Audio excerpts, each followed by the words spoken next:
Hi friends, ఇంట్లో మన పిల్లలపై ప్రతి ఒక్కరూ దృష్టి ఉంచండి. వాళ్ళు బయట ఎలా ఉంటున్నారో గమనించండి.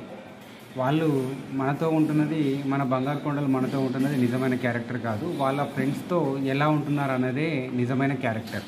అలాగే ఎందుకు ఇంతలా చెప్పాల్సి వస్తుందంటే, రీసెంట్గా జరిగిన 2 అత్యాచార కేసులలో 3 సంవత్సరాల బాలికపై 8 సంవత్సరాల బాలులు రేప్ చేయడం జరిగింది. అలాగే 6 సంవత్సరాల పిల్లలపై 10వ తరగతి అబ్బాయిలు రేప్ చేసి, మర్డర్ చేసి శవాన్ని దొరకకుండా చేసే ప్రయత్నం కూడా చేశారు.